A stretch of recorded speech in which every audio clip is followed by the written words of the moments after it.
Imagine a morning before memory, when the sky is thick with mist and the air shivers with the promise of danger. The ground is soft beneath your feet, marked with footprints much bigger than yours, some pressed so deep you wonder if the world itself is bruised. Trees reach high, their leaves wide as shields, their trunks covered in ancient scars. In this place, every sound carries a warning. Birds scream as they flee the shadows overhead. The rustle of ferns could mean a harmless lizard, or something with teeth as long as your arm. This is not a world built for humans, but humans are here all the same.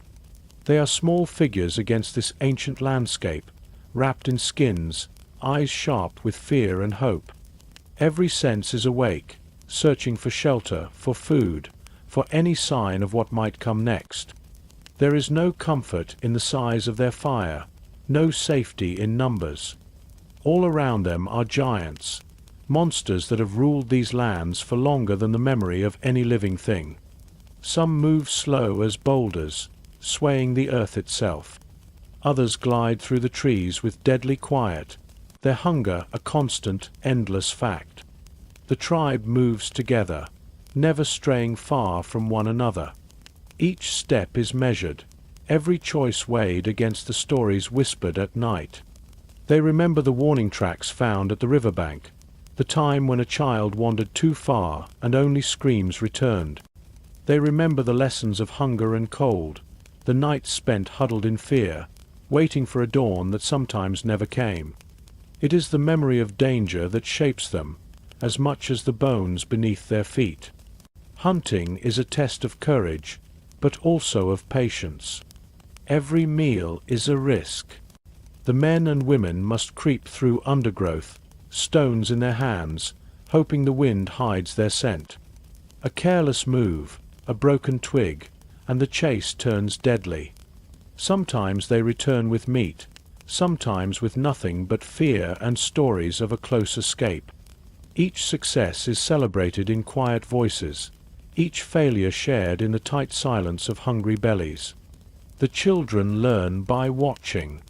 They crouch beside the adults, copying the way a finger touches a broken branch, the way an ear tilts to catch a distant roar. They are taught to run without noise, to freeze when told, to understand that every shadow might hide the end. The youngest still believe the world is made for them. The older ones know better. Childhood here is short. Growing up means learning which berries are safe and which will make your tongue swell, which tracks belong to prey and which mean you should hide until the sun returns. Water is found with joy and guarded with fear. Rivers change course after storms, and what was safe one week is a trap the next. Sometimes, a group arrives at a familiar bend only to find it claimed by a herd of horned giants or blocked by the bloated body of something that lost its last fight. They learn to drink quickly, always looking up, always listening for the splash that could be a fish or a monster's tail. There are moments of wonder, even here. Sometimes, the light filters through the canopy in golden bars, making even the mud look beautiful. Sometimes, a flock of small feathered creatures swarms overhead, their colors bright against the gloom. At night, the stars seem close enough to touch, and even the oldest members of the tribe feel hope stir in their hearts. They tell stories about a world before the monsters, a world that might come again if only they can last one more season. But the dangers are never far. The first true encounter comes without warning. A shadow falls across the camp, and suddenly everyone is running. The ground shakes, dishes scatter, children cry out as they are swept up in strong arms. The world turns to noise and confusion. A tail as thick as a tree whips the air, knocking down branches. A scream rises and is cut short. The tribe scatters, some hiding in roots, others frozen in place as the monster passes. Afterward, there is silence, broken only by sobs and the low, careful voices of those counting the survivors. They mourn what is lost, patch wounds, and gather up what they can.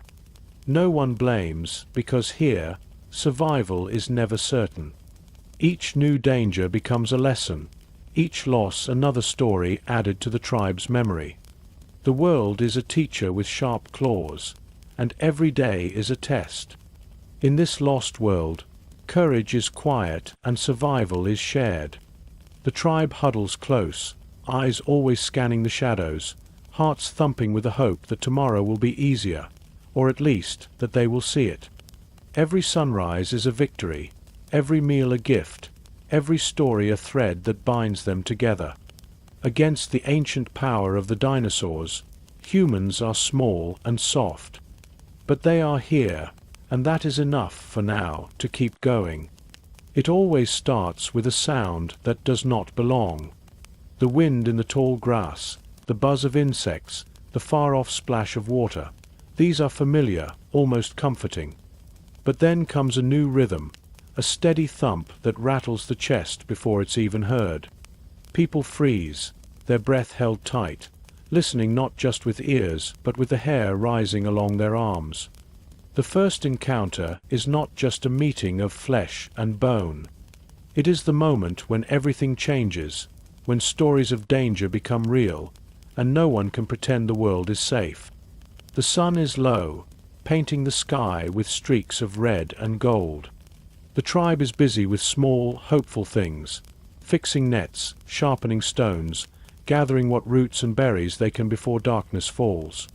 There is laughter, but it is quiet, edged with the caution that comes from living where every joy might attract something hungry. A mother scolds her child for wandering too far. A hunter inspects a broken spear.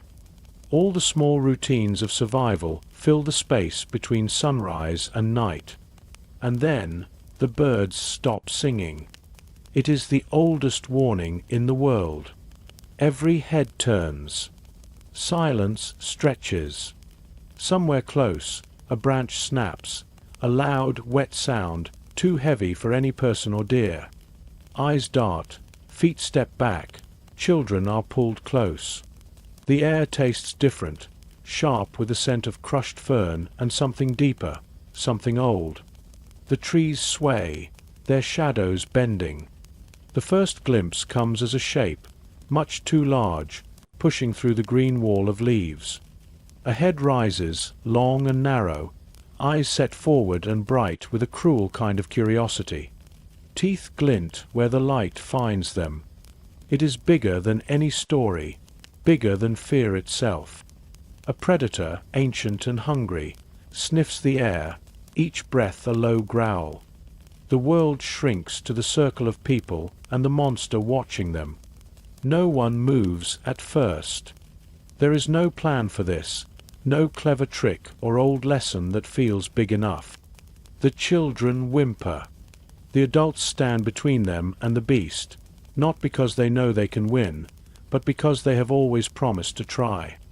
The creature steps closer, testing the air with its tongue, claws sinking deep into the soft earth.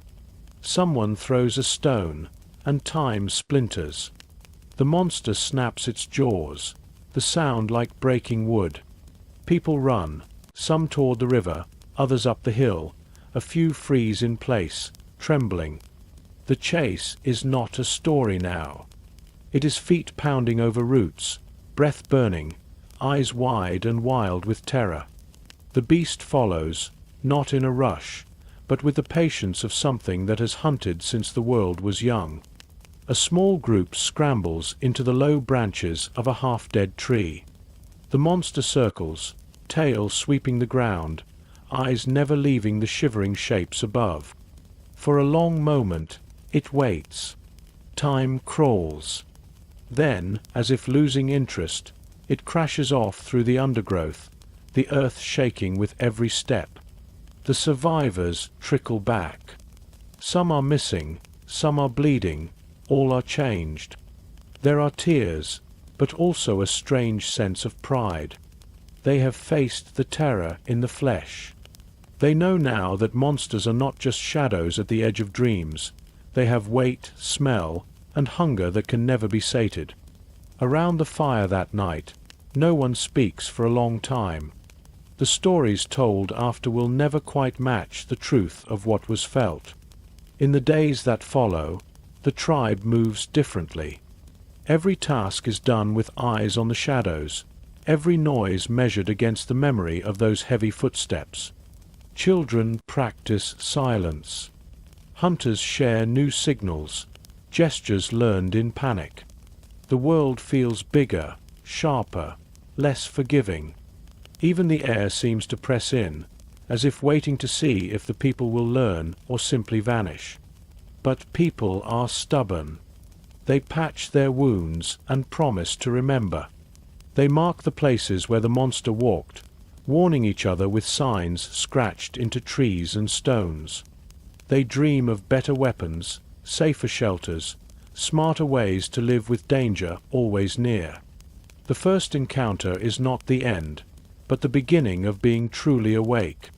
They know now what it means to be prey, and that knowledge will shape every day that follows.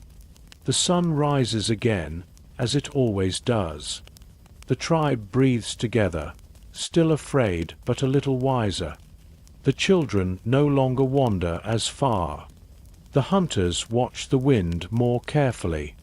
Life goes on, carrying the memory of that terrible moment, woven now into every heartbeat, every step. The first encounter is over, but it echoes through the days and nights, a promise that this world is not theirs alone, and never will be.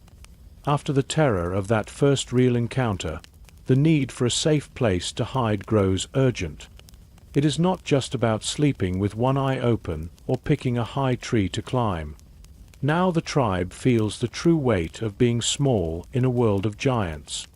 Each shelter is built with new hands, hands that tremble from memory but grow steadier with each passing day.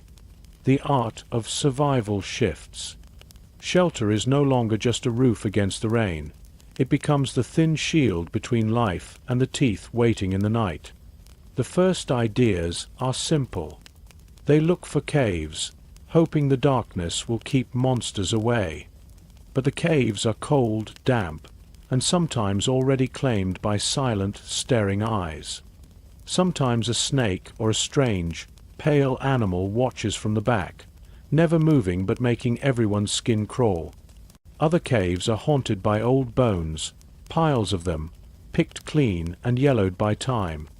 The elders say these are the unlucky ones, and everyone listens. So, the tribe learns to use what they can. They drag branches and fallen trees together, weaving walls from whatever is at hand. Ferns, sticks, mud, and strips of tough vine. A shelter takes shape, low to the ground, nearly hidden in the tall grass. There is no door, just a pile of heavy stones to roll in place at night.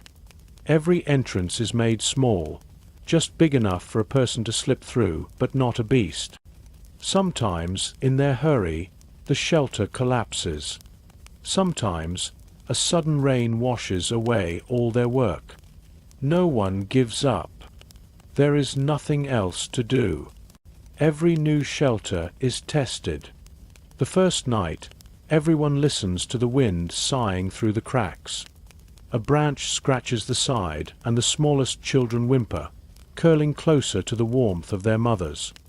The fire is kept tiny, its glow hidden behind a wall of rocks, so the light does not call to anything that hunts by night.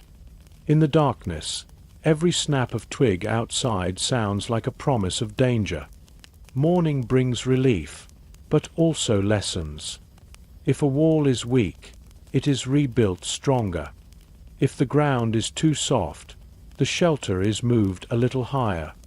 The people learn to tie knots tighter, to stack stones so they do not slip, to bury posts deep so they cannot be kicked loose.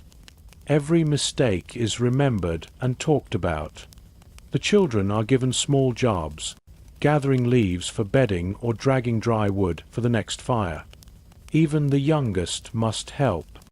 There is no such thing as rest for free. Over time, shelters grow smarter. A few are hidden under thick mats of leaves, almost invisible to a careless eye. Some are built in the forks of sturdy trees, reached only by a notched log or a rope of twisted grass. These high places feel safer, but the wind can be cold, and it is easy to fall when tired or frightened. Still, the tribe experiments, never certain, always hoping for something that will last. Safety is never perfect. Once, a storm comes in the night, blowing down branches and sending water pouring through the roof. Everyone huddles together, shivering, praying that nothing big and hungry is drawn by their fear. Another time, they wake to find the tracks of a predator circling their camp, the prints deep and wide as bowls.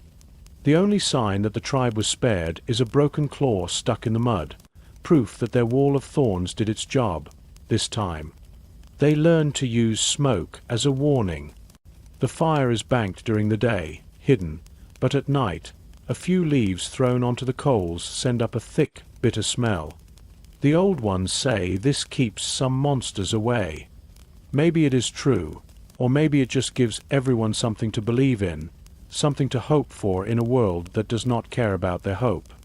Shelters become more than just places to sleep. They are where stories are told and wounds are tended. The tribe gathers inside when the sun sinks, listening to the elders recount old dangers and close escapes. The children play at building tiny houses of sticks, pretending they are the ones in charge of keeping everyone safe. Laughter returns, but it is always softer than before. Finding safety changes how people move and live. Now, no one strays too far alone. Work is done in pairs or threes. Those who are fast or clever are given the job of looking out from the highest ground, watching for the first sign of trouble.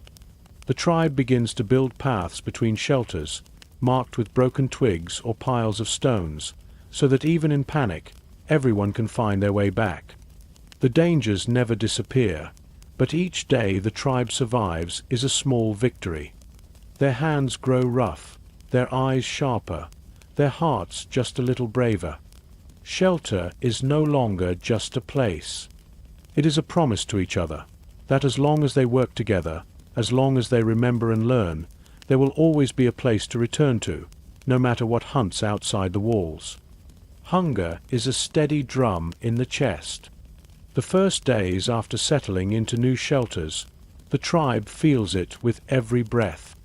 Berries and roots fill the emptiness for a while, but soon the craving for meat grows sharp. Everyone knows what it means to go too long without food, eyes hollow, bodies weak, tempers short, and hope wearing thin. The hunt becomes the center of their world, the challenge that calls for every bit of skill, courage, and luck.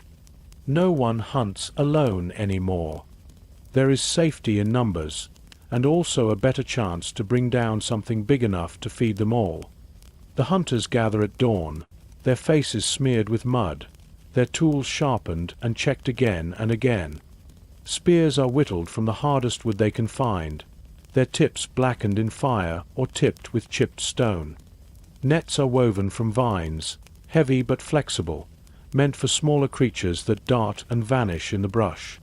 Each hunt is a lesson, sometimes hard and sometimes hopeful. The first thing learned is patience. The world is full of tracks, prints pressed deep where a herd has passed, or faint scratches that mean a small animal scurried by. Hunters crouch, studying every sign, a broken twig, a bit of fur, a drop of blood dark on a leaf. They whisper guesses, argue softly about what went where and when, knowing every wrong turn could cost them the day. Sometimes, they stalk great horned beasts grazing in the open. These animals are giants compared to people, armored with thick hide and swinging tails. Approaching too quickly can send the whole herd stampeding, turning hunters into prey. The trick is to get close enough for a good throw, then strike together, aiming for the legs or eyes. Some days, the herd simply runs, leaving nothing but dust and fading hope. Other times, the tribe sets clever traps. Pits dug under blankets of leaves, snares hidden along animal paths, sharpened stakes buried at the bottom to slow a dinosaur too bold or too hungry. It is dangerous work. One wrong move and a trap could snap on a person instead of a beast. More than once, the tribe has to pull someone free, their ankle twisted or bleeding, but alive. These scars become stories, warnings, and sometimes jokes to ease the pain. Hunting small creatures is no less risky.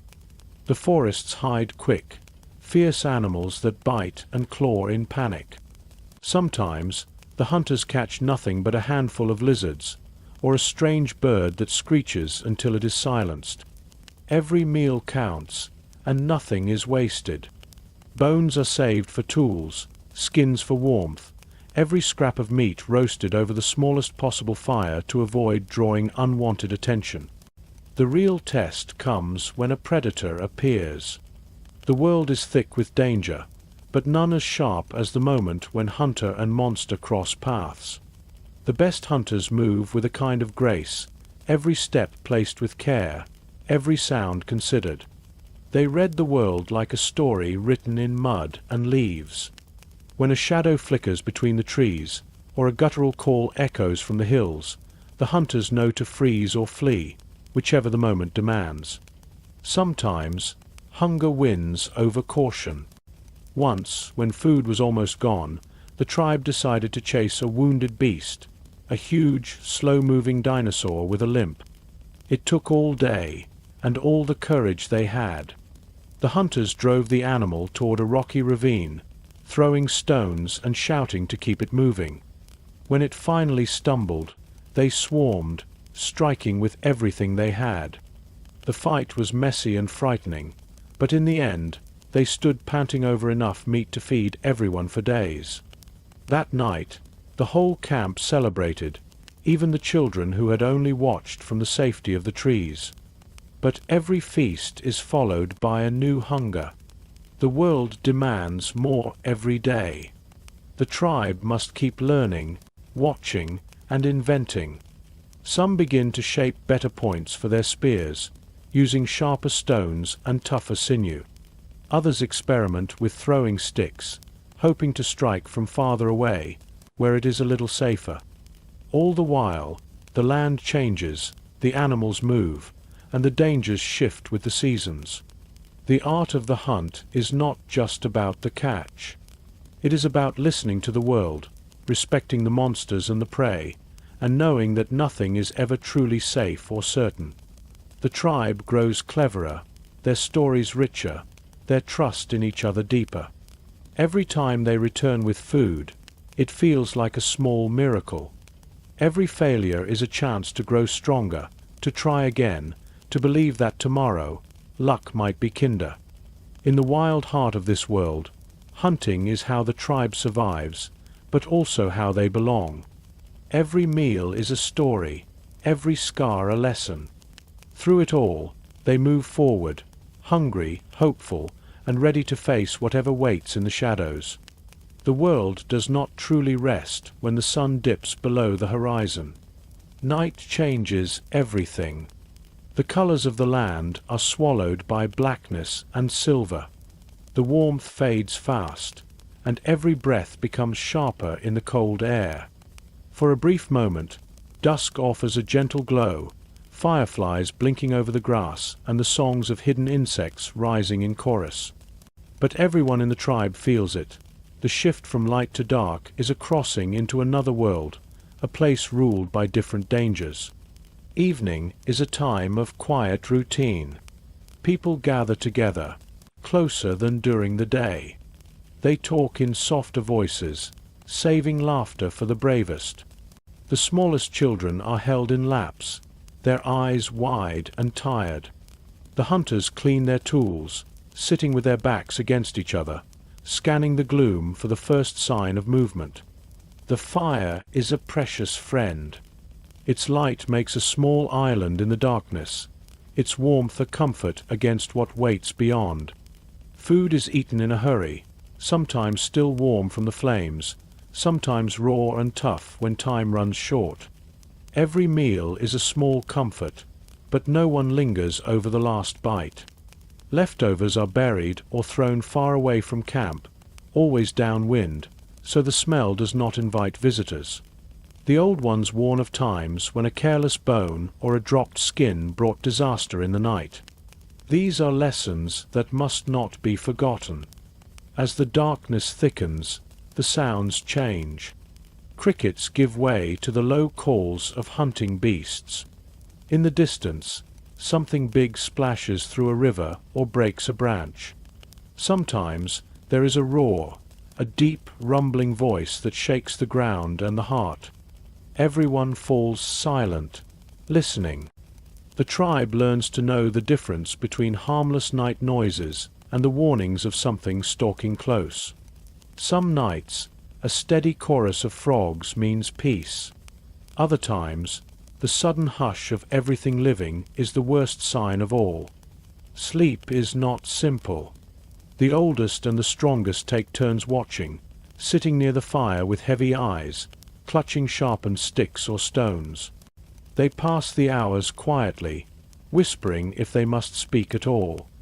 The watchers tell themselves stories or trace patterns in the dirt to keep fear away.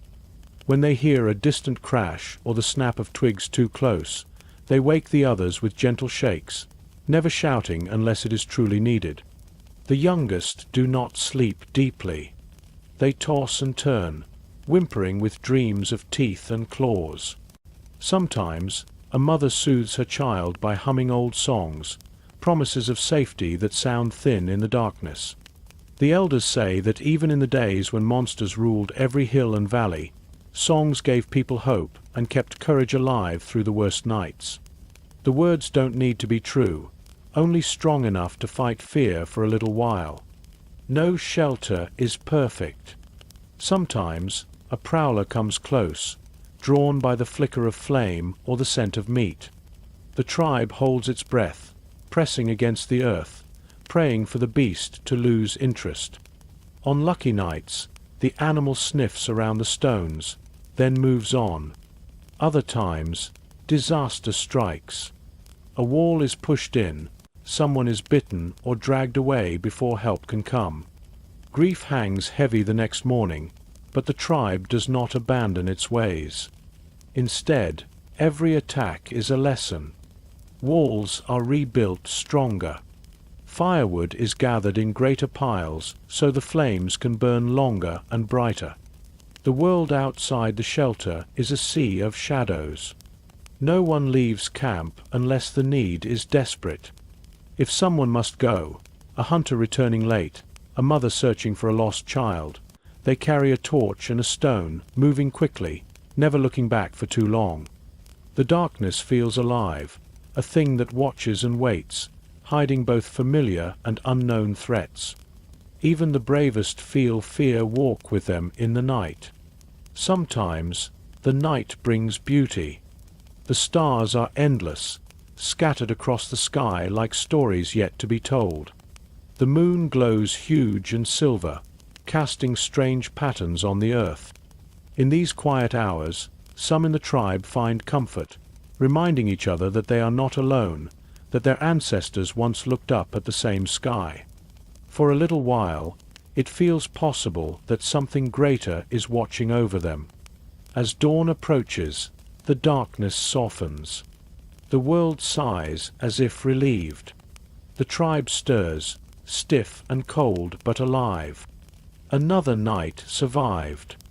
Every morning is a victory, every sunrise a gift. The dangers of night are never far, but with each passing day, the tribe learns. They become a little wiser, a little more skilled, a little more hopeful. When night falls, they do not forget their fear. They carry it forward, turning it into caution, strength, and the stubborn will to see the next sunrise. Daylight brings its own dangers, but there are times when the tribe almost forgets about the monsters on land. Sometimes it seems safe enough to walk near the river, to wade through shallow pools, or to follow the edges of a swamp in search of roots and eggs.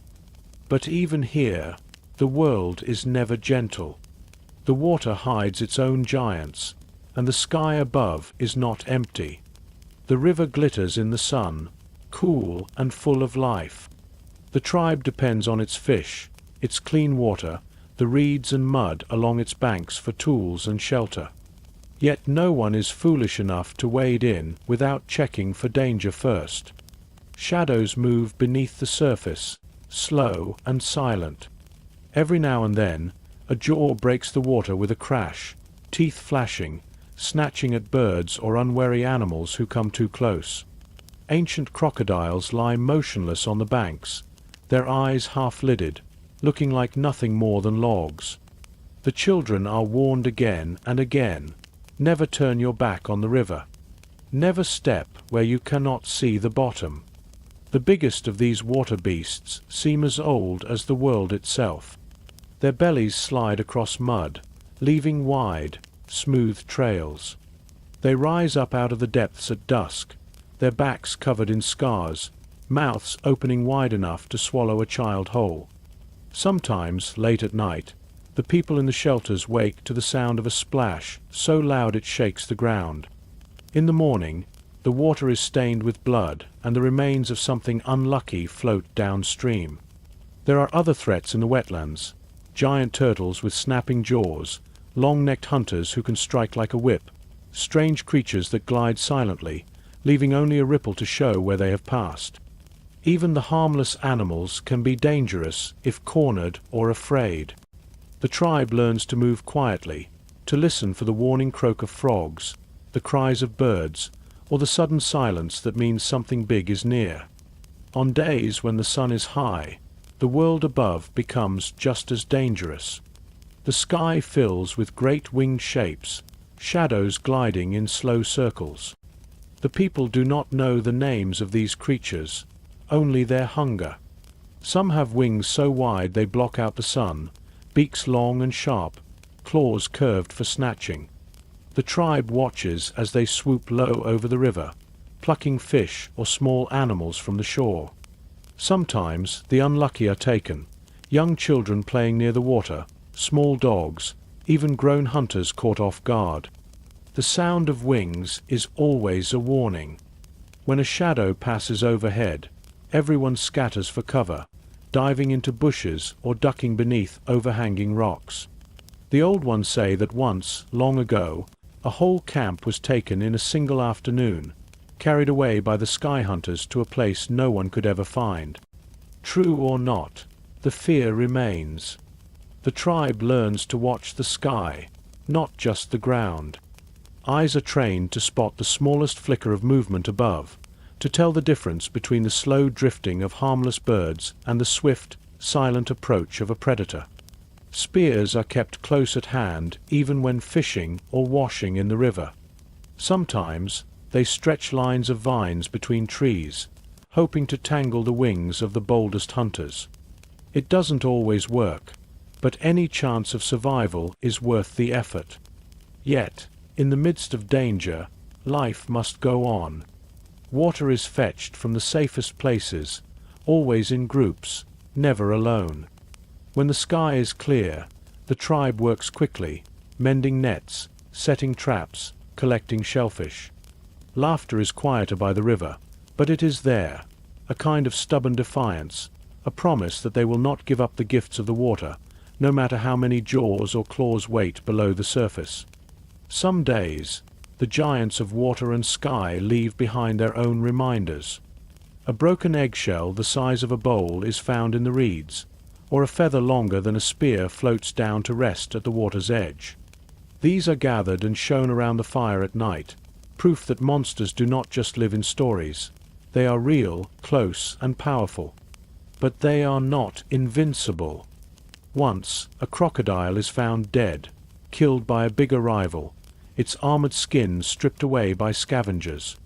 Another time, a sky hunter tumbles from the air, brought down by a lucky throw or a fight with another beast. The tribe celebrates these rare moments, believing that even giants can fall. With every season, the people grow wiser. They learn where it is safe to step and where to hide. They pass down warnings in song and story, teaching the youngest to respect the river and the sky as much as the earth beneath their feet.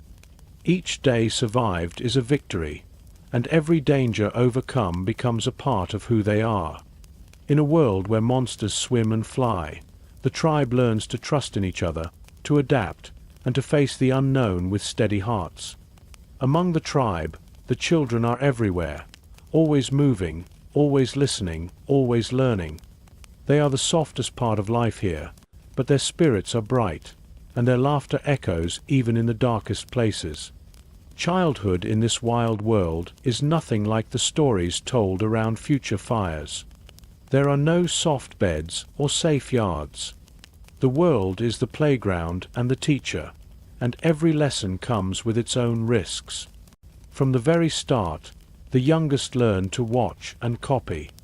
They see how the adults crouch at the edge of the forest, how they listen for distant thunder or the cries of warning birds. A child knows before she can even talk that the world is full of eyes and ears sharper than her own. The first games are not really games, they are practice for life. Hide and seek becomes a lesson in stillness. Races through the grass teach how to move quickly and quietly, never drawing too much attention. Every tumble, scrape, or stung toe is a reminder. This place is not gentle, but it can be survived. The tribe's oldest women and men teach the youngest not with scolding, but with stories and small, watchful tasks.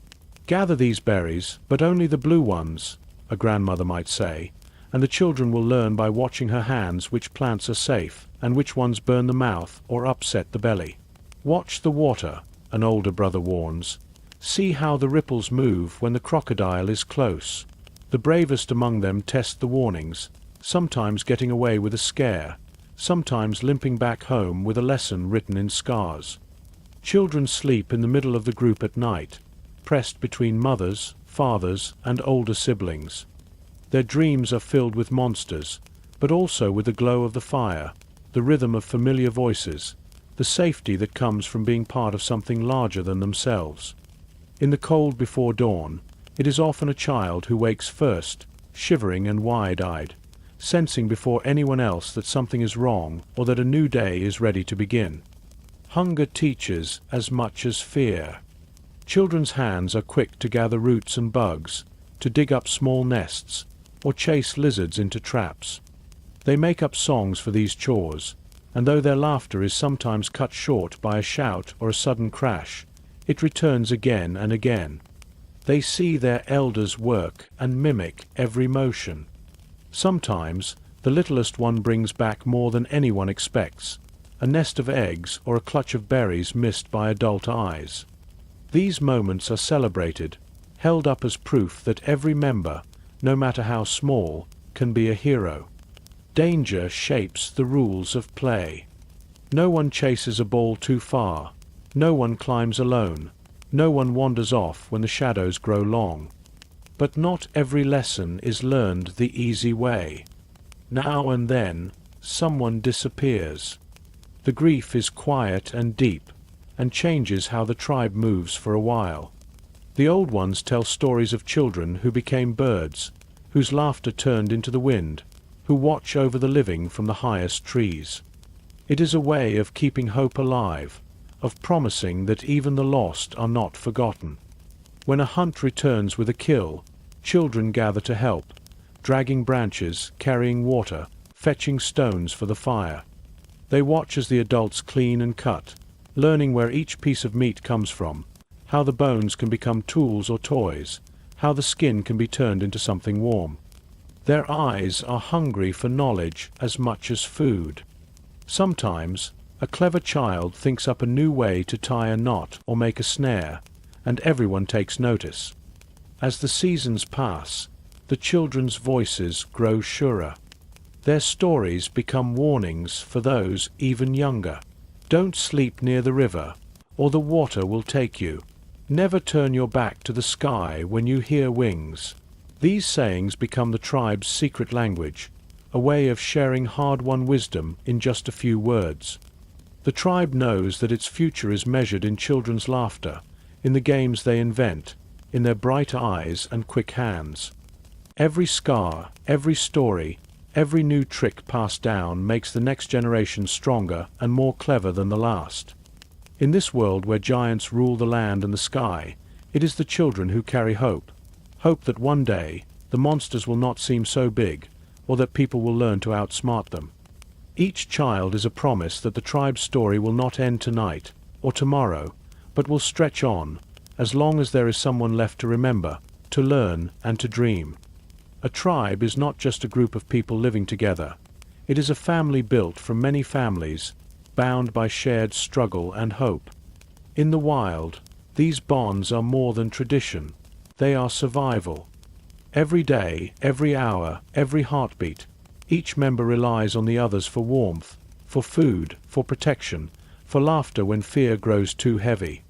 The ties between people are forged by danger and softened by kindness, like metal hammered and cooled over and over by fire and water. The morning always begins the same way. Someone stirs the ashes of the old fire, feeding it with scraps of dry grass. Soon the smoke curls upward, a signal to everyone that the new day has begun and the world is still turning. The children tumble from the sleeping piles, rubbing their eyes, complaining about the cold, or giggling over dreams they barely remember. Mothers and fathers trade sleepy looks, silently counting heads, feeling a wave of relief when everyone is present. The elders, bones stiff but eyes sharp, rise last, stretching in the weak light, listening to the sounds of the forest for anything amiss. There is comfort in these simple routines. Breakfast is shared, whether it is a feast or a handful of roots and old meat. Each person eats according to their strength and age, the oldest and youngest served first, the strongest last. There are no secrets in hunger. Everyone knows who needs a little more. The youngest are fed from many hands. A child's sorrow or laughter belongs to the whole group. Chores are divided without argument. Some fetch water, others gather wood, and the nimblest set out to check traps. The hunters prepare for the day's challenges, their faces already painted with caution. Those who remain tend to wounds, fix shelters, or care for the old ones who can no longer walk far. No one is left out. There is always a task, always a purpose, no matter how small. Every tribe has its own way of marking who belongs. Some use bits of colored stone or beads, woven into hair or tied around wrists. Others carry old scars, not from fights, but from the careful cutting of a trusted hand, marks that say, "You are one of us." In the evenings, these symbols are touched and admired, a reminder that everyone is seen and cherished. Even when tempers flare or words sting, the tribe finds its way back to peace. Apologies are made quickly. Anger is not allowed to fester, not when the dangers outside the shelter are already so many. Stories are the glue that holds everything together. Around the fire at night, people take turns speaking. One tells of a monster that almost got him. Another recalls a time when the river ran red with fish, and everyone ate until they could not move. The oldest stories go back generations, to ancestors whose names live on every tongue. Children listen, wide-eyed, memorizing every detail. In these moments, the whole tribe leans closer to the fire, their faces glowing, their worries held at bay by memory and hope. Sadness, too, is shared. When someone is lost to illness or taken by a beast, the whole tribe gathers to mourn. They sing low songs, their voices weaving through the trees, sometimes bringing the birds to silence. Grief is a heavy thing, but lighter when many hands help to carry it. Memories are shared until even the pain becomes a story, a lesson, a warning, a way to honor the missing. There are rituals for joy as well. Sometimes a hunt is so successful that the fire burns brighter than usual, and the air fills with music, simple drums, sticks on hollow logs, voices rising together in thanks. Children dance, their shadows leaping across the shelter walls. Even the oldest join in, their feet clumsy but their hearts young again for a little while. These moments are rare, but they are what make life here more than just surviving. They are what makes life worth every risk. At the center of every tribe is trust. Without it, nothing stands for long. When fear or hunger threaten to break the group apart, it is trust that brings people back. A soft hand on a shaking shoulder, a word of encouragement, a joke at the right moment. Arguments come and go, but the promise remains. No one is left behind, no one faces the night alone. The fire, always burning, is the heart of the tribe. It gives light when the world is darkest, warmth when the wind bites, a place for secrets and dreams to be shared. At the end of each day, when the dangers gather just outside the circle of light, the tribe draws close. Some whisper prayers or old words meant to keep monsters away. Others simply hold hands, listening to the crackle of the flames and the steady breath of their family all around them. It is these bonds, born of blood, choice, hardship, and hope, that let the tribe face the wild. Alone, each person is small and breakable. Together, bound by firelight and love, they are strong enough to last another day. And in this world, sometimes, another day is the greatest victory of all. Before there are words written down, before any mark on stone or bark, people in the tribe speak in ways shaped by need. Their language grows from the land itself, born of the sharp necessity to survive. Each day, every moment, life depends on what is heard and understood. The urgent shout when a shadow falls, the soft warning when danger stirs, the gentle call that gathers children home before darkness. Their voices carry far, sometimes in song, sometimes in silence. The tribe does not need many words for comfort, but for danger, their vocabulary is rich. A hiss means stop. A click of the tongue is the all clear. The smallest change in tone can mean everything. A rising note is curiosity, a flat sound is caution, and a sharp break is fear. Gestures carry as much weight as words. A hand raised high means wait. A finger pressed to the lips is a plea for silence. Sometimes, when the wind is right, a single stone tossed against another can send a warning across great distance, a language older than speech itself. Every person learns these signs from birth.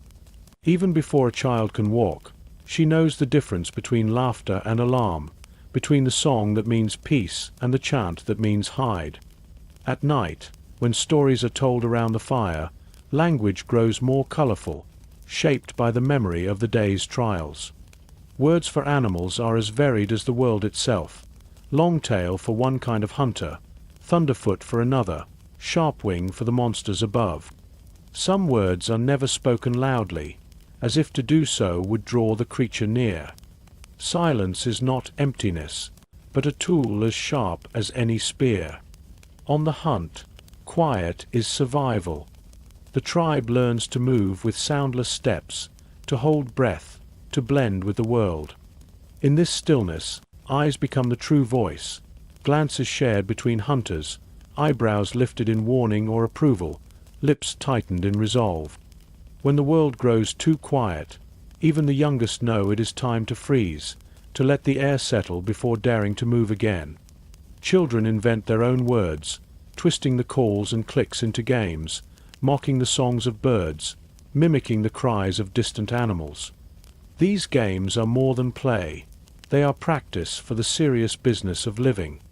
Through imitation and laughter, they master the tribe's secret codes, learning when to shout and when to whisper, when to run and when to listen. Danger is not the only thing their language holds. There are soft words for love, for grief, for the wonder of a clear sky or the fear of a gathering storm. Mothers croon nonsense songs to restless babies, soothing them with rhythm and breath. Friends trade jokes in the safety of mourning, their laughter a shield against memory. Even grief is shared in words, names spoken softly, stories repeated so that no one is forgotten, not even those lost to the teeth of the wild. The oldest in the tribe are the keepers of the rarest words. They remember old calls that once meant fire or flood, the names of places lost to time. They teach these to the youngest, not with lectures, but with repetition and patience, weaving language into the fabric of every day. Sometimes a word is all that stands between life and death, a warning shouted just in time, a command that saves a life, a cry that gathers the tribe together in a moment of need. When the tribe meets strangers, their language is both shield and bridge. At first, faces are watched more than words, movements measured, weapons kept close. But soon, the universal signs emerge: a smile, a gift, a slow and careful greeting. New words are learned, old ones shared, and for a while, the world seems less lonely, the tribe's story blending with another's. Songs are the highest form of language, a way to remember and a way to forget. Each evening, as the stars rise, the tribe sings together. The words are simple, but their meaning is deep, a history written in melody, a map of dangers and blessings.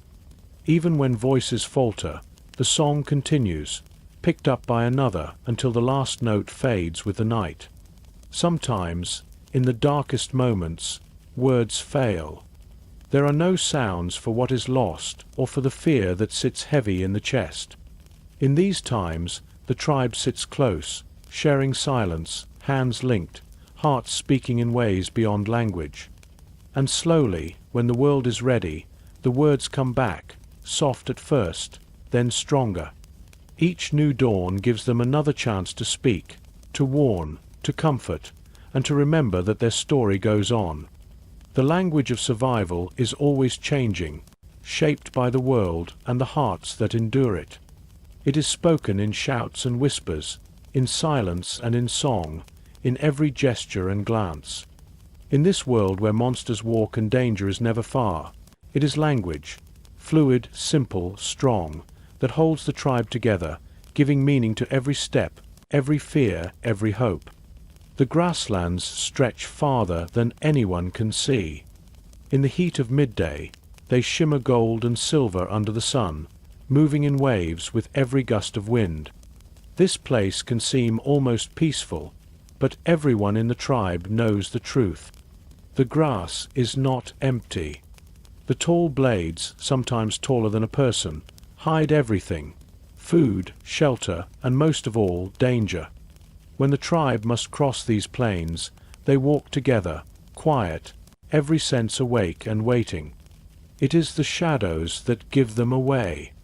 Sometimes, when the sun is low, a patch of grass moves against the wind, or a shape flickers and is gone.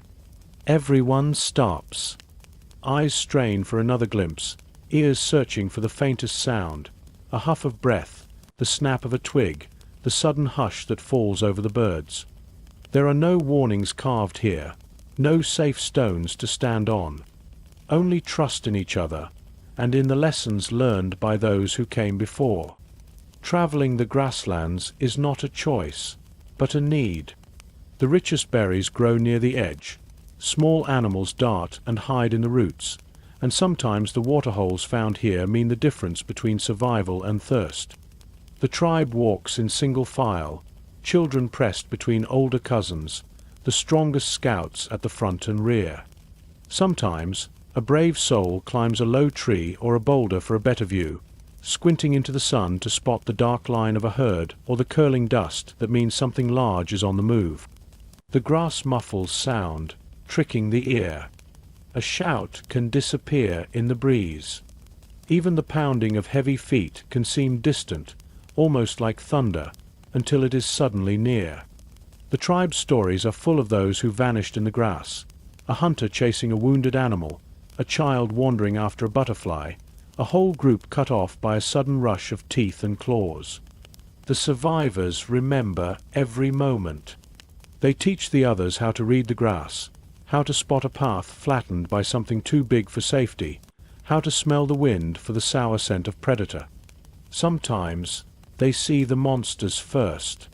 A long tail flicks above the blades, or a curved neck rises, scanning for movement. If the beast is hungry, it may stalk low and slow, its body almost invisible until the last moment. The tribe has learned to move like the animals they fear, crouching low, holding their breath, freezing when a shadow crosses the sun.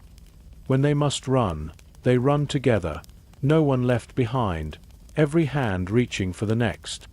They know that panic is as deadly as any claw.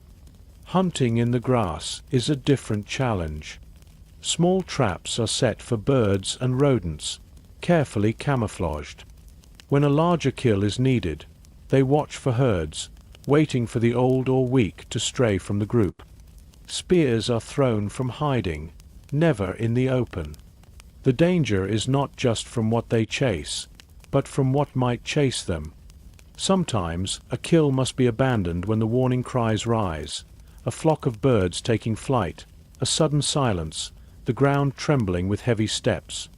Better to go hungry than to fight a battle that cannot be won. At night, the grass becomes another world. The wind grows colder, carrying the distant roars and snarls of hunting beasts. The tribe lights small, careful fires, shielding the flames with stones and digging shallow pits for warmth. They choose places near water or beneath the wide branches of an ancient tree, never in the open where their shapes can be seen against the firelight. Each person sleeps lightly, dreams full of rustling and the promise that the grass hides as much as it reveals. Children are taught to respect the grass. They practice crawling low, moving without a sound, hiding their shadows from the curious eyes above and the hungry jaws below. These games are serious. The lessons are remembered, not just for play but for life. The youngest learn quickly that wandering alone is forbidden, not because the tribe is cruel, but because the world is. Even in this place of shadows and fear, beauty survives. Sometimes the dawn brings a sea of wildflowers, blue and purple and gold, or the sudden leap of antelope dancing across the horizon. The tribe celebrates every safe passage, every day returned from the grass. They carry with them feathers and seeds, memories of the land's gifts as well as its dangers. Shadows in the tall grass are a promise and a warning, life and death woven together, always shifting, never certain. The tribe honors this place with caution and courage, trusting each other and their hard-won knowledge.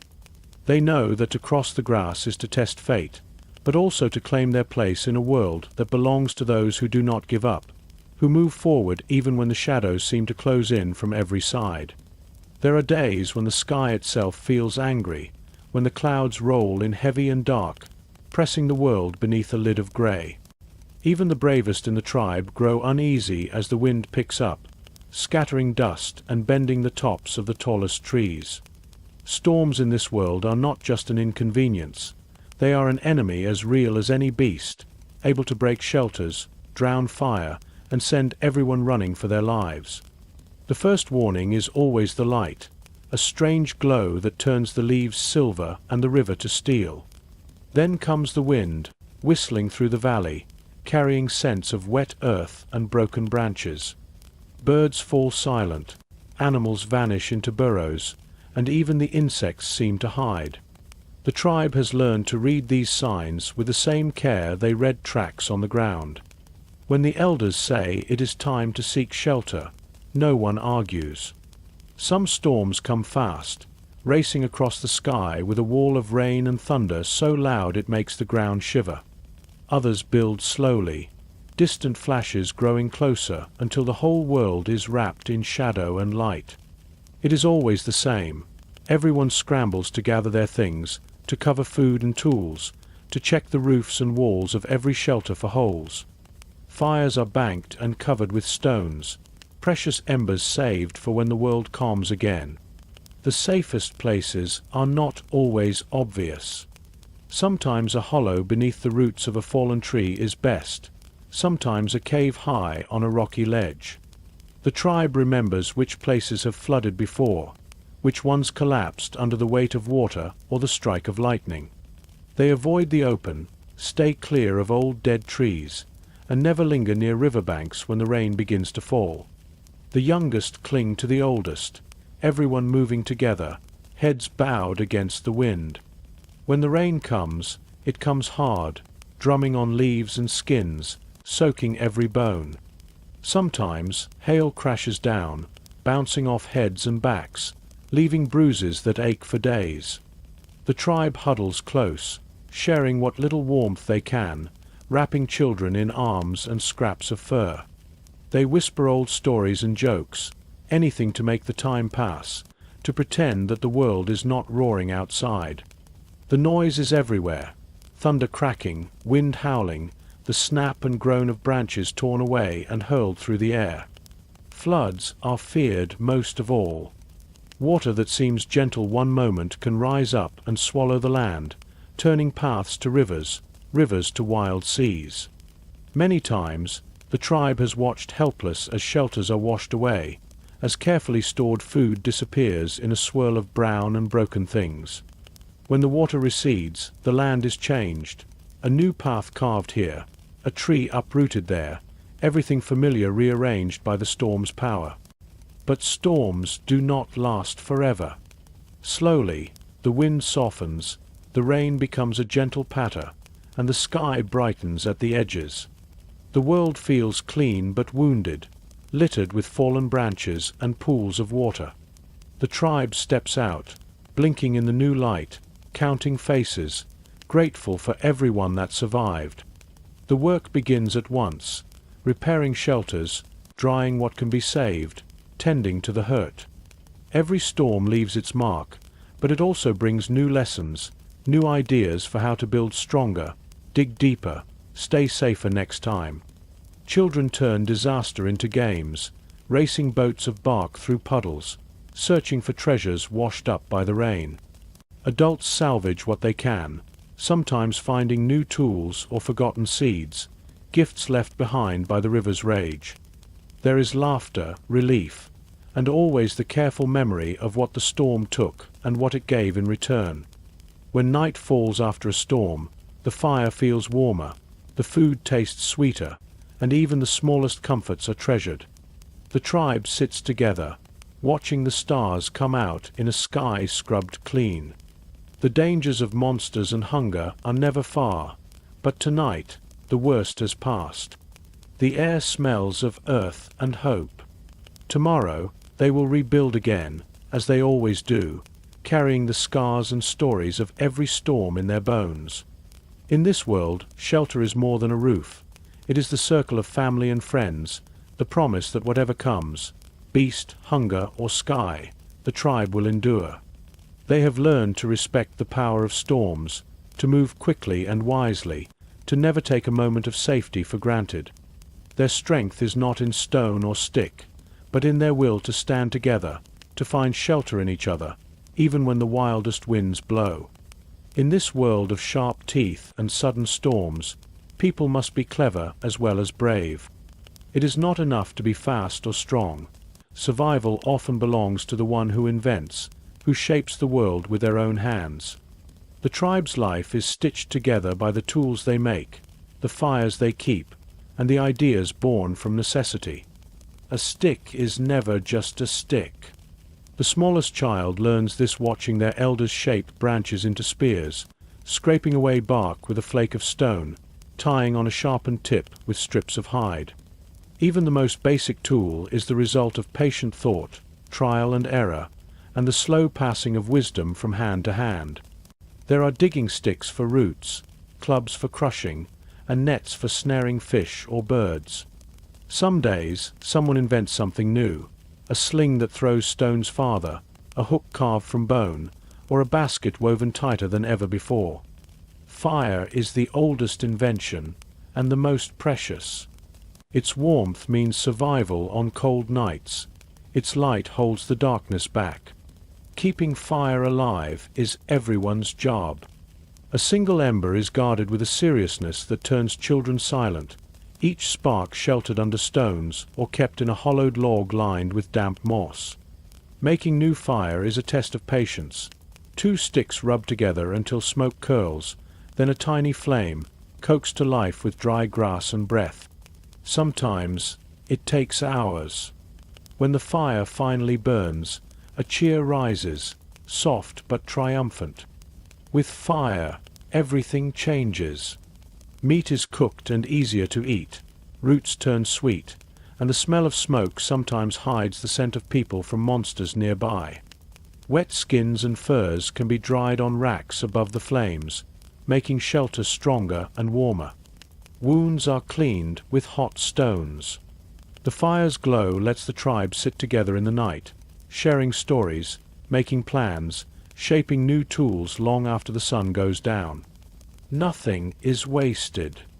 Bones are sharpened for needles or carved into beads. Large, strong teeth become tips for weapons or pendants worn for luck. Shells are strung together for rattles and decoration, or used to scrape hides clean. Even broken things find a second life. A cracked pot becomes a scoop for digging. A snapped spear is trimmed down for a child's first weapon. Invention is born from hunger and fear, but also from moments of curiosity. Children watch a bird build its nest and try weaving grass the same way. A hunter, injured by a thorn, returns with an idea for a better foot covering. Sometimes it is simple play, a child floating a leaf on water, then shaping it into a bowl that works just well enough to carry a mouthful. The adults notice, and soon everyone is making leaf bowls for the next long walk. Every tool, every spark of fire, is shared. No one in the tribe holds back knowledge. When something works, the story spreads quickly. There are competitions to see who can tie the strongest knot, shape the sharpest point, or keep a fire alive the longest through wind and rain. Laughter and pride walk together, making invention something everyone can claim. The tribe's most important inventions are not things, but ways of thinking. They learn to solve problems together, listening to each voice, from the smallest to the oldest. If a trap fails, everyone helps to improve it. If the fire goes out, many hands gather to try again. Mistakes are not punished, but studied, each one a lesson that makes the tribe more clever, more adaptable, more likely to see the next sunrise. Their inventions change with the seasons. In the heat, they build shelters from leaves and mud, raised off the ground to avoid biting insects. In the cold, they huddle beneath thick furs and invent better ways to block the wind. Rain brings new problems and new solutions, gutters made from hollow logs, covers woven from reeds, and ways to store firewood so it stays dry. Each success builds confidence. The tribe believes in their ability to meet new challenges. They are not just surviving, they are creating a world that suits them a little more with every clever idea. Their hands are rough, their tools simple, but there is a kind of quiet pride in every finished spear, every spark of fire, every new trick passed down to the next generation. At the end of each day, as the sun dips and the world grows dangerous again, the people of the tribe gather by their fire. They know the monsters are out there, the storms will come, and hunger will always threaten. But they also know what they have made with their own hands. In the glow of their invention, they sit a little taller, believing that as long as they can imagine something better, they will always find a way to endure. Hunting is not only a task for the tribe, it is the heartbeat of life and death, the line drawn every day between hunger and hope. When the morning is still grey and cool, the hunters rise, slipping away from the shelter with careful steps, their faces painted in mud, their bodies quiet as the wind. They are not the only hunters out here. The world is full of sharp eyes, keen noses, claws, and fangs all searching for their own meal. The tribe must find its food while avoiding becoming food themselves. Every hunt is different. Sometimes it is a simple trap, twisted vines set in the brush to snare a small animal. Other times it is the slow patience of following a herd across the hills, waiting for the right moment to strike. The hunters share glances and gestures, speaking without words as they move in a silent line, blending with the rocks and trees. The youngest walk at the center, learning with every step, copying the careful movements of those who have hunted many times before. The biggest challenge is not always finding prey, but reaching it before something else does. Often, the hunters will come upon the tracks of a large beast, a heavy print pressed into the mud, the mark of claws, the hint of scales or feathers brushing against low branches. These signs bring both excitement and fear. Sometimes, the tracks belong to a creature that can be taken with teamwork and courage. Other times, they mean the tribe must move on, giving the land to the monster and searching elsewhere. To hunt well is to know the world. The best hunters listen for the smallest sounds, the crunch of a twig, the sudden scolding of birds, the rustle of leaves that is not the wind. They use the sun to hide their shadows, the river to mask their scent. Each day they return with new lessons, where the ground is soft and easy to track, where a herd drinks at dusk, which trees drop fruit and which hide snakes. There are hunts that go wrong, when the hunter becomes the hunted. One moment, a spear is raised for a throw. The next, a roar splits the air, and something huge crashes through the brush. In these moments, the tribe's strength is tested. They drop what they carry and run in every direction, hearts pounding, hoping to lose the beast in the tangled roots or thick grass. Not everyone is lucky. When a hunter is lost, the tribe grieves together, but they do not give up the hunt. To live here is to risk everything for the promise of meat, skin, bone, and fat, the gifts that keep everyone alive a little longer. Bravery is not the only lesson.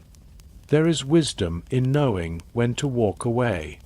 Some monsters cannot be faced, some battles cannot be won.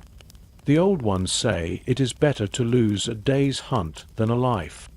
The tribe respects the power of their world, honoring the giant creatures that rule the rivers and hills. Sometimes they leave offerings, broken spears, fruit, or beads, at the base of a great tree, hoping to appease the spirits of the hunt and ask for mercy. But when the hunt succeeds, there is joy. The return to camp is a celebration, every voice rising in welcome, every child eager to see what has been brought back. The work is not over. The meat must be cleaned, the skins stretched and dried, the bones split for marrow. Nothing is wasted. Songs are sung as the work goes on, stories told of close escapes and clever tricks, each hunt becoming a lesson for the next. The hunters are honored, but they do not boast. Each one knows how thin the line is, how quickly luck can change. The hunted animals are respected, their lives taken with thanks, their spirits sent away with a whispered word or a drop of water on the ground. Even the monsters that cannot be hunted have their place in the stories, reminders of the world's power and the tribe's small but stubborn place within it. As dusk falls, the tribe gathers around the fire, the hunters at the center. The day's risks and rewards are shared by all. Some eat well, others wait for another day, but everyone sits a little closer, feeling the comfort of being together, of having survived. Out in the darkness, monsters still roam, hunting their own prey. But for now, the tribe has done what it must. They have hunted, and they have lived to see the firelight once more. Every morning after the rain, the world tells stories to those who know how to read them. The ground is soft, still holding the coolness of the night, and in the pale dawn, the hunters and gatherers go out first, searching the mud for signs left behind by every creature that passed in the dark. These tracks are not just marks, they are a language, a way for the tribe to see what their eyes missed while they slept. The tribe's survival depends on paying attention to what the earth whispers. The smallest child learns quickly which tracks mean food and which mean danger. Three-toed prints deep and far apart signal a heavy beast that is best avoided. Tiny claw marks scattered in circles might mean a nest of birds or lizards nearby, easy to snatch if the tribe is quick. Sometimes, a string of prints tells a whole story, an animal pausing to drink, turning suddenly, chased by something larger, ending in a mess of torn grass and blood. Even the youngest stare at these marks in silent wonder, guessing at the story behind each set of prints. For the tribe, reading tracks is a daily task. Each step outside the camp is careful, eyes scanning the ground for fresh signs. A wide drag mark through the reeds hints at a giant tail, a warning to take another path. Sharp, deep holes surrounded by splash patterns tell of a big mouth striking from below the water. In the tall grass, a narrow path beaten flat signals that a herd has passed, their bodies brushing aside everything in their way. These trails become roads for the people, shortcuts through a land that changes with every storm. Older hunters teach the young by pointing and tracing lines in the mud with their fingers. See how these tracks overlap. This one was made after the rain stopped. Look how the toes are spread. This animal was running. They crouched together for long moments, watching ants swarm over a half-eaten fruit or a shell carried away by a clever bird. The tribe knows that each track is a clue, a map to what is hidden and what might still be close. Some days, the tracks lead to bounty. A clear trail in the sand brings the tribe to a clutch of eggs, the shells still warm, the mother distracted or gone. Other days, the prints end too soon, washed away by a new shower or lost in thick undergrowth. Sometimes they find only the deep, round craters left by the feet of the biggest dinosaurs, reminders of power and weight, marks that make the heart beat faster. The wise take these as signs to move carefully, to watch the shadows and listen for the low rumble of footsteps in the distance. The ground holds more than the memory of monsters. In quiet places, the tribe finds tracks left by other people. A broken reed, a twist of grass, the soft print of a bare foot half filled with water. All these mean that others share this world. Sometimes the signs are old friends, their paths familiar and welcomed. Other times, the marks are from strangers. Then, the tribe grows careful, erasing their own tracks behind them, moving quietly, eyes always searching for danger from their own kind as much as from any beast. Tracks are warnings, but also invitations. When the tribe finds the fresh print of a deer or a flock of birds, hope rises. The hunt begins with these marks, and the stories told at night around the fire always start with someone saying, "We saw their tracks by the river." Even when the hunt fails, the lesson is kept, a new way to tell old signs apart, a different path to try next time. The ground changes, and so does the tribe's way of reading it. After a flood, all tracks are washed away, and for a while, the world is silent. But soon, the marks return. Children are sent out to look for the first signs, to race back with news of prints in the sand, a new story waiting to be told. Even the smallest toe mark or feather caught in a patch of mud becomes a treasure, proof that life goes on, that the world is full of creatures both seen and unseen. At the end of each day, the tribe gathers by the fire, their hands and feet stained with the earth's stories. They tell each other what they saw, what they guessed, what they followed, and what they feared. The ground outside the camp holds the memory of all who walked, crawled, flew, or slithered by. Each print is a reminder that this land is shared, a stage for hunters and hunted, for monsters and people, for the old and the new. Reading tracks is not just skill.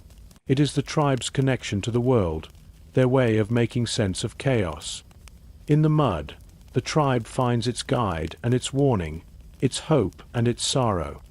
As long as there are tracks to read, there is a path forward, another chance, another story waiting to unfold in the wet and shifting earth. When the last light of day bleeds away, the true rulers of the land awaken.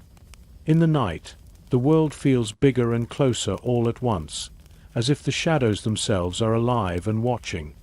For the tribe, this is the most dangerous time. Daylight hides many threats, but darkness brings out new ones, monsters whose footsteps are softer, whose eyes shine in the firelight, whose cries freeze every heart.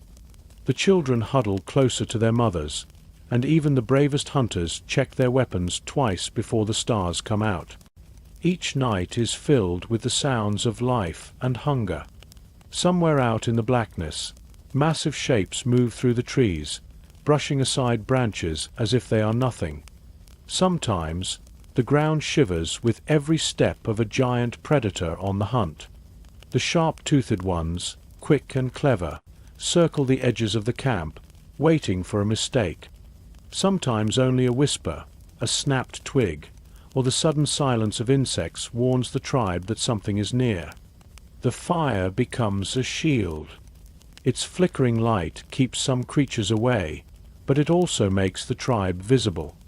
It is a delicate balance, giving just enough glow to push back the dark without drawing too much attention. Elders sit closest to the flames, telling stories meant to calm nerves and remind everyone what to listen for. Some tales are warnings, reminders that the monsters of the night are real and clever and always hungry. Children learn quickly that not all eyes in the darkness belong to friends. The smallest mistake, a dropped bone, a cry in sleep, a forgotten scrap of meat, can bring unwanted visitors. Some nights, the tribe hears the deep growl of a creature testing the edge of the firelight. Other times, a great shadow passes just beyond sight, silent as a ghost but heavy as a nightmare. In those moments, everyone holds their breath, muscles tight, waiting for the danger to pass. Not all night creatures are enemies. Some bring warning. The sudden flight of birds, the panic of rodents rushing past, the alarm calls of smaller beasts, all these are messages for the tribe. Wise hunters watch and listen, piecing together the night's story from every sound. Sometimes, the monsters hunt each other. The tribe wakes to distant roars and the crashing of giants locked in battle, their struggles shaking the earth. In the safety of their small circle, people tell each other that monsters with full bellies are less likely to come hunting for humans. Night is not always terror. There are peaceful moments, too. When the sky is clear, the stars seem close enough to touch. The moon casts a gentle light over the world, turning every leaf and stone to silver. The tribe listens to the songs of distant frogs, the gentle rustling of creatures searching for food, the soft calls between parent and child, human and animal alike. Some children fall asleep counting the stars, lulled by the steady breath of those around them and the low crackle of the fire. Still, everyone knows that sleep is lighter when darkness rules. A few sentries keep watch, eyes sharp, spears ready. They trade places in the long hours, so no one is alone with fear for too long. Sometimes, a sentry will spot glowing eyes peering from the trees or hear the slow, heavy breathing of something curious or hungry. With careful hands, they toss another log onto the fire or sing a quiet song, hoping the sound will make whatever listens turn away. Every morning, there are stories. Someone dreamed of running from teeth as big as their arm. Someone else heard a scream that turned out to be only the wind. The tribe laughs away their fear in the daylight, but everyone knows the monsters are still out there, sleeping in caves, hiding in the thickest brush, waiting for the next night. For the tribe, every sunrise is a small victory. The world may not be safer, but it is brighter. Children race into the open, chasing each other, forgetting the shadows for a little while. Adults count the number of heads, check for tracks, and give thanks for another night survived. Night is a teacher as much as a threat. It teaches caution, courage, and how to trust in each other.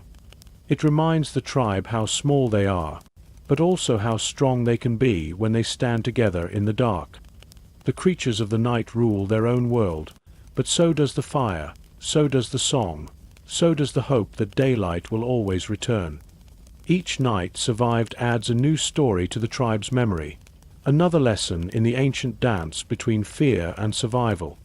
The river is a lifeline and a mystery, a silver band that winds through the wild land, always moving, always changing. For the tribe, the river gives much: water to drink, fish to catch, reeds for weaving baskets and shelters. Yet, it is also a place to be feared and respected. No one steps into the river without remembering the stories, whispered at night, about what lurks beneath the shining surface. At dawn, mist rises from the water, curling around the ankles of those who wake early to fetch water or check the fish traps set along the shallows. The air is cool and damp, filled with the calls of birds and the low croaks of hidden frogs. Sometimes the river is calm, so clear that stones and darting fish can be seen below. Other times, after a rain or during the spring, it is a roaring brown snake, churning with debris and impossible to cross. The river's edge is a place of life. Small footprints press the muddy banks: herons, deer, raccoons, and sometimes the telltale drag of a tail or the wide sweep of a giant foot. Children are taught to kneel far from the edge, to never splash or shout, to watch for ripples that mean danger. The older ones tell of huge jaws rising from nowhere, teeth snapping closed on the unwary. They say the river is home to monsters as old as the world, creatures who hunt with patience and silence. Fishing is done in pairs or small groups. Someone always keeps watch, spear in hand, while the others tend the lines or check the woven baskets hidden among the reeds. The catch is shared with smiles when the fish are many, with shrugs and empty bellies when the river keeps its secrets. Sometimes a fisherman pulls up more than a meal: an ancient tooth, a tangled feather, a smooth black stone. These are shown around the fire at night, tokens of luck or warning, reminders that the river sees and remembers everything. Crossing the river is a test of courage. Sometimes a fallen tree forms a bridge, slick with moss and treacherous after rain. Other times, the tribe lashes logs together, careful to bind them with the strongest vines, sending the lightest members first. There are songs sung to steady nerves, prayers whispered to the spirits that might be listening. Every crossing is watched by sharp eyes, every splash or shift in the water met with a tightening of hands on spears. Sometimes, the river itself changes its mind. A familiar crossing is swept away in a night storm.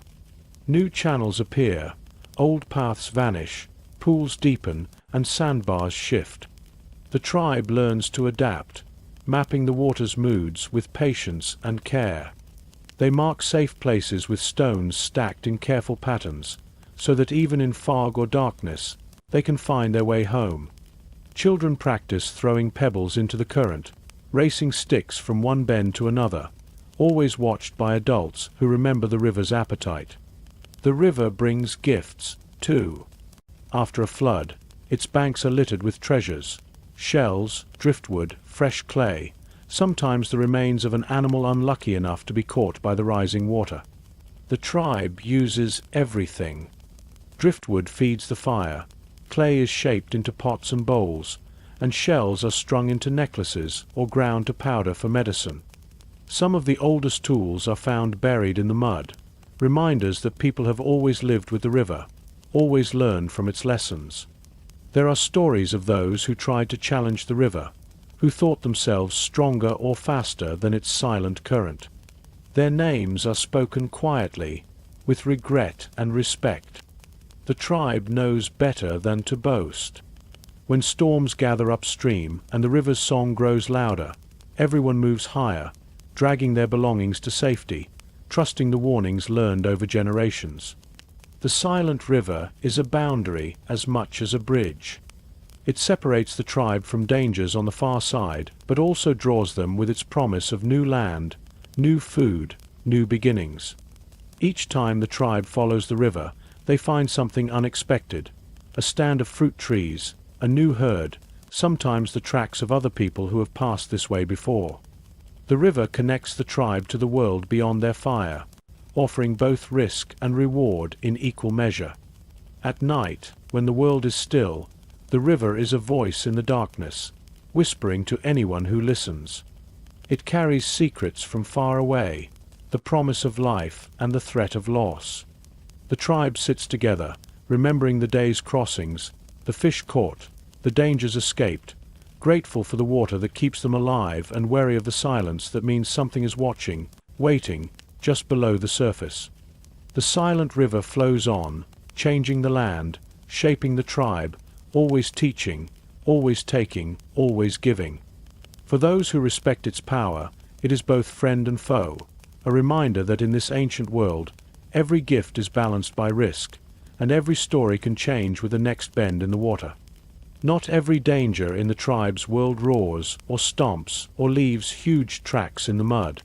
Some threats are quiet, moving through the grass or drifting on the wind, invisible and just as deadly. The people have learned, over many seasons, that survival is as much about noticing the small signs as it is about fighting the monsters everyone can see. There are plants in the forest and on the plains that look harmless, green leaves, bright berries, pretty flowers. But the elders teach the young which ones to avoid.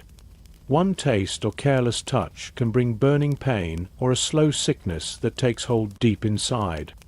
Children watch as the wise women test new foods with care, waiting a whole day after a tiny nibble to see if it is safe. Every meal is a lesson in trust and memory, a silent thanks to those who first dared to eat or warn others. Insects, too, are a danger that creeps in unnoticed. Some bite, leaving swollen welts that burn and itch for days. Others bring fever, slipping from person to person in the quiet hours before dawn. The tribe knows to cover their skin with mud or leaves at night and to sleep near the fire, where the smoke keeps the worst away. When sickness does come, everyone cares for the ill, fetching water, whispering comfort, sharing the best pieces of food. Healing is a group effort, and the stories of those who survive are passed on as warnings and hope. Even the air can be a threat. After a heavy rain, the river sometimes smells different, sharper, full of things that make people cough and shiver. When the wind blows the wrong way, carrying dust or the stench of rot, the tribe moves quickly, packing up and seeking higher ground. They remember the old stories about places where people slept and never woke, or where the animals all vanished, leaving the land strangely silent. Sometimes the threat is another tribe, hidden in the tall grass or watching from across the river. The first sign is usually something small, a missing tool, unfamiliar footprints, the sound of laughter at night from too far away. The elders call everyone together, voices low, and decide what to do. Sometimes they choose to leave quietly, vanishing into the forest before trouble can find them. Other times, they stand their ground, sharpening their spears and watching for the glint of eyes in the shadows. Trust is hard won and easily lost, and every stranger is met with caution until they prove themselves friend or foe. Animals that hunt by stealth are feared for their patience. Large cats, with soft paws and yellow eyes, slip through the trees so quietly that even the birds are fooled. Snakes wait beneath the leaves, silent as death, striking only when someone steps too close. The tribe learns to look twice at every stick, every hollow log, every pile of rocks. The best trackers move slowly, reading the ground for the faintest curve or shine, teaching the young to follow without making a sound. Hunger itself is an unseen enemy, creeping in during lean times when the animals disappear and the plants wither under the sun.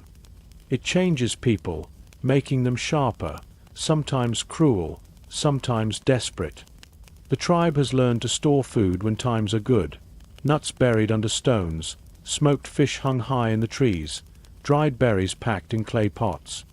But even the best planning cannot stop a bad season, and everyone shares what they have, knowing that selfishness can destroy more than any beast. Fear, too, is a shadow that follows the tribe. It whispers that every noise is danger, every change a threat. The elders talk often about courage, not the loud kind that rushes into battle, but the quiet kind that wakes up every day and faces the world again, even when the memories of old losses and close calls weigh heavy on the heart. They remind the young that being careful is not the same as being afraid, and that hope is as important as any weapon. At night, the people tell stories about the unseen threats, the poison plants, the sickness, the enemies who move like ghosts. But they also tell how these dangers were faced and overcome, how a careful eye and a wise heart saved lives, how together they have always found a way to survive. These stories are not just for comfort but for teaching, so that every child grows up knowing the world is full of hidden dangers, but also full of helpers, watchers, and those who have walked the hard path before. Each new sunrise is proof that the tribe can endure what it cannot see.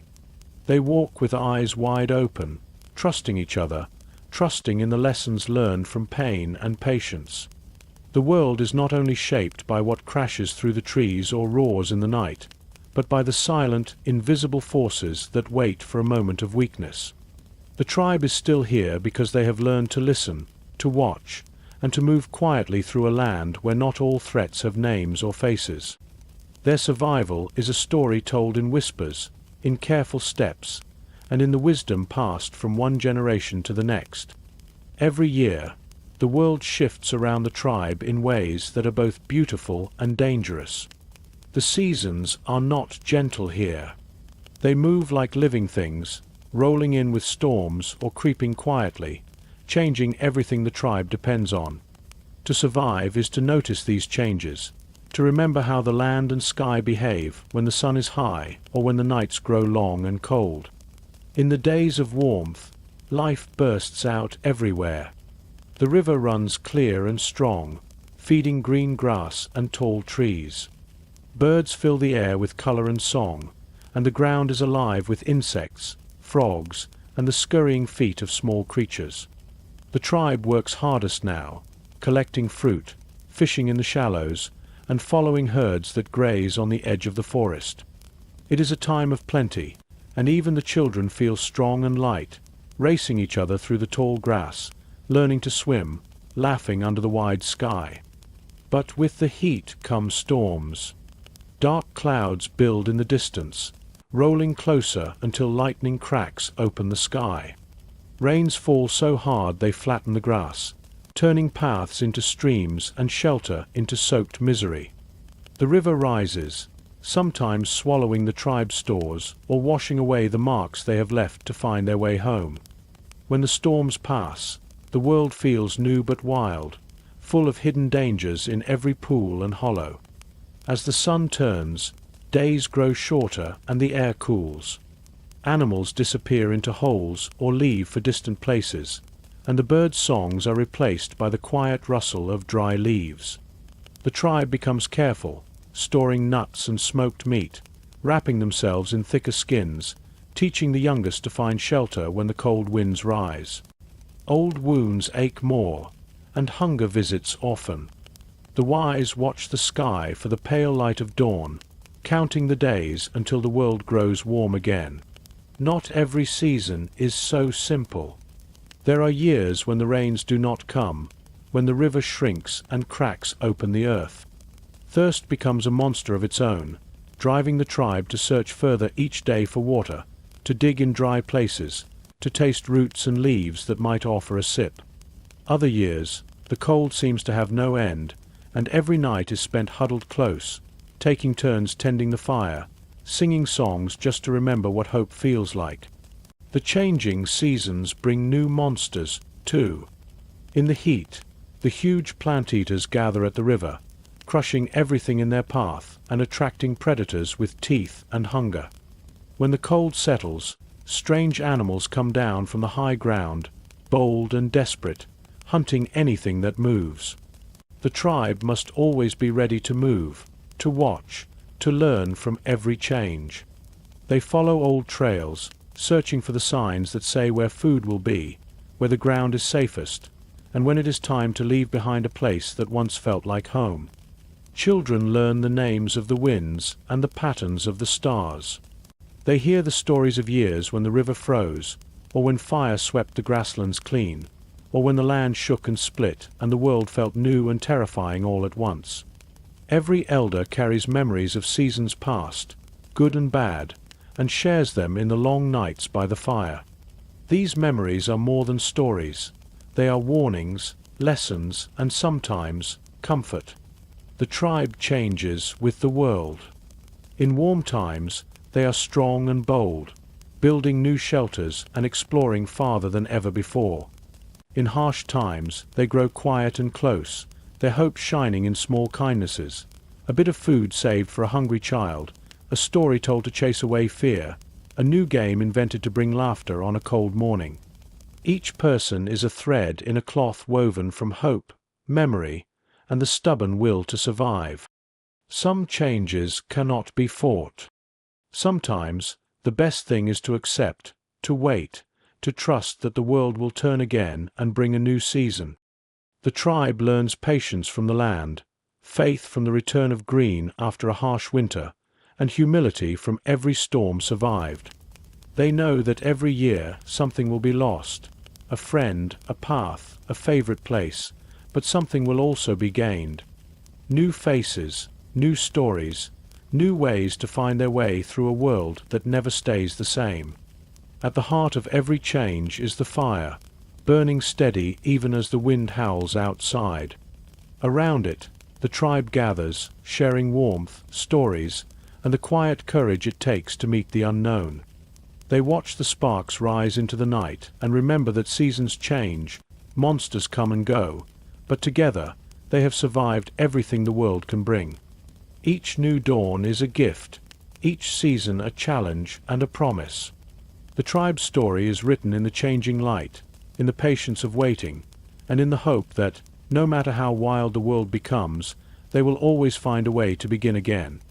Around every campfire, after a long day, the voices of the old ones rise above the crackling flames. Their faces are marked by time and sun, their eyes sharp from years of watching the world change and survive. In their voices is the weight of memory, the slow wisdom shaped by hunger, loss, and small victories. Children lean closer, sometimes drifting off to sleep as stories are woven through the smoky air. But even the adults listen, because in these stories are lessons as necessary as food and fire. The old ones remember things the young have never seen. They tell of rivers that once ran deeper, of forests where monsters no longer walk, of winters so hard the tribe nearly vanished. Sometimes their stories sound like magic, strange animals with horns as big as trees, rains that lasted for weeks, a sky blackened by flocks of birds. Each story is a thread connecting the tribe's past to its present, a reminder that nothing stays the same for long, and that even the worst days become memories in the end. There are lessons about the land. Where to find safe water, which plants heal and which hurt, where the ground turns soft and dangerous after rain. The old ones walk slowly now, but they notice everything. The way a bird's call changes before a storm, the place where dew clings longest on the grass, the silence that warns of predators. They pass these things down not as commands, but as gifts, offering each new generation the tools to survive just a little longer. Some lessons are about monsters, and some are about people. The old ones teach that even the fiercest beast can be avoided with patience and respect. They remember names of hunters who faced down terror, but they also tell of the foolish, the greedy, those who rushed in without thought and paid the price. Their words are warnings as much as encouragement. Strength is not just in muscle, they say, but in listening, waiting, and learning from the world before making a choice. The tribe's oldest memories are stories of togetherness, how a clever plan saved everyone when food was scarce, how sharing a blanket meant the difference between life and death in a cold storm, how the laughter of one child can lift the spirits of all. They speak of arguments too, of times when fear or anger nearly split the tribe apart. In those moments, it was the old ones who called for peace, who reminded everyone that survival is not just about outlasting the monsters, but about caring for each other. Every scar on an elder's hands is a story. Each limp or bent finger tells of a battle survived, a narrow escape, a lesson learned. The old ones show the youngest how to tie knots, how to fix a spear, how to find their way home even when the stars are hidden. They do not scold, but watch and wait, letting each child discover the world's dangers in their own time, always ready to help if a lesson becomes too sharp or frightening. There are stories meant only for the fire's glow, memories of loss and longing, secrets shared in low voices when the wind howls or the monsters are near. The old ones remember every friend who did not return, every place the tribe left behind.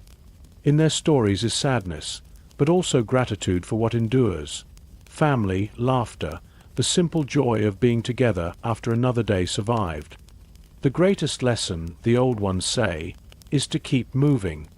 To never let fear turn to stone in your heart, to always look for new paths, to forgive mistakes and try again. Change is part of life, and those who stay stuck in the old ways may not last another season. The world is full of dangers, but it is also full of chances, of new beginnings waiting after every end.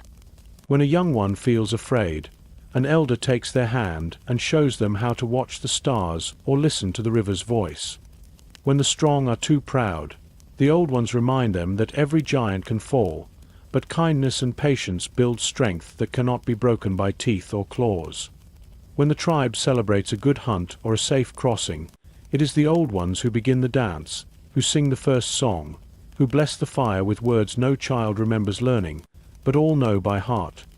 The night grows deep, and one by one, the tribe drifts to sleep, but the old ones stay a while longer, tending the embers, remembering all that has been lost and all that has been saved.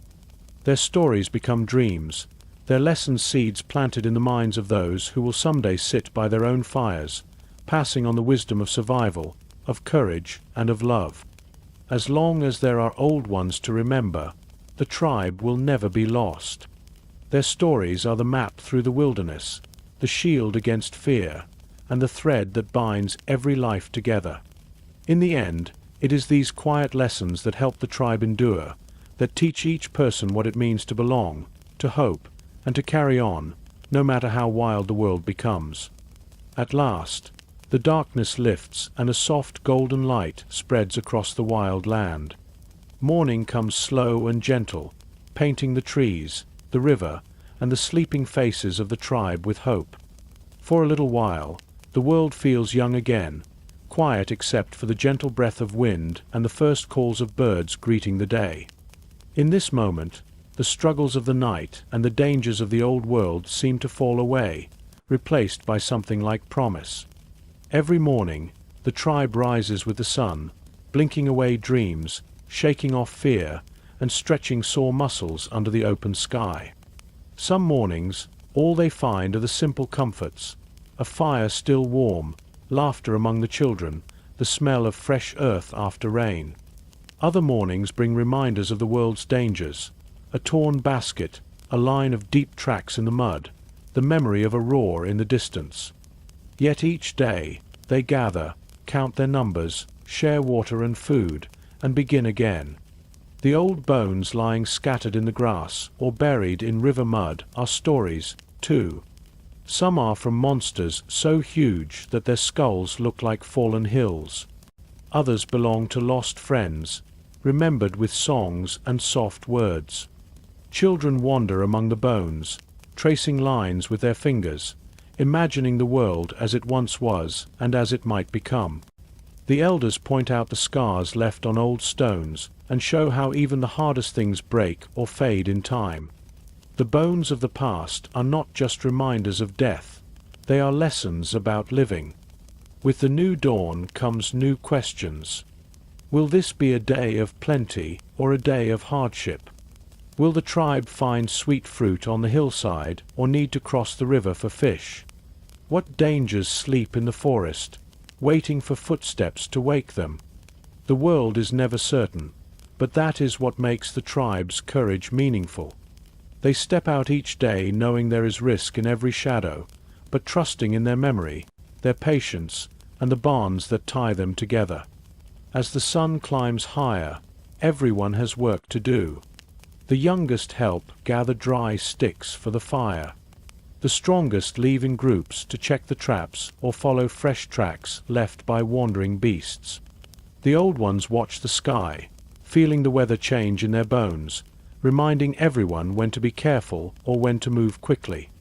Each task is part of a larger story, every effort a stitch in the fabric of survival. There are moments of peace, when the tribe sits by the water, sharing food and laughter, or when the children dance in a shower of falling leaves. Even in these simple joys, the memory of hardship is never far away. It is the shadow beneath the bright sky, the reason every smile is precious and every shared meal is celebrated. The people learn to take nothing for granted, to give thanks for what they have, and to look out for one another when the world turns wild again. As the day passes, the tribe remembers the lessons taught by the old bones and the old ones alike. They walk softly over the earth, respecting the power of all that came before and all that might come after. Every fire they light, every song they sing, every story they whisper is a thread in the long braid of their history, a living link to the past and a hope for the future. Sometimes they gather to mark the bones of monsters with stones, building small cairns as signs of respect or warning to others who may pass this way. In doing so, they claim their place in the world, not as rulers or conquerors, but as fellow travelers who have endured and learned. The monsters, the storms, the hunger and fear, they are all part of a larger story, one that does not end with a single sunrise or a single struggle. When the sun begins to set again and shadows stretch long across the ground, the tribe gathers one more time around the fire. They speak softly, sharing the day's small victories and new worries. In their eyes is the memory of 1,000 dawns, each one earned through bravery, kindness, and the stubborn will to carry on. The children listen, the elders nod, and the fire burns steady in the cool air. In this prehistoric wilderness, every new dawn is a gift given over old bones, a promise that, no matter how hard the night, the sun will return. The tribe has learned to trust this cycle, to find meaning in each struggle and each celebration, to cherish every breath under the wide and changing sky. The monsters may roar, and the seasons may shift, but as long as they stand together, there will always be another morning, another chance to live, to learn, to hope, and to endure. Their story is not finished. It lives on in every footstep, every fire, every song rising into the dawn. In the end, it is not just survival that matters, but the courage to wake each day, face the unknown, and believe that even in a world of monsters and old bones, there is always room for hope.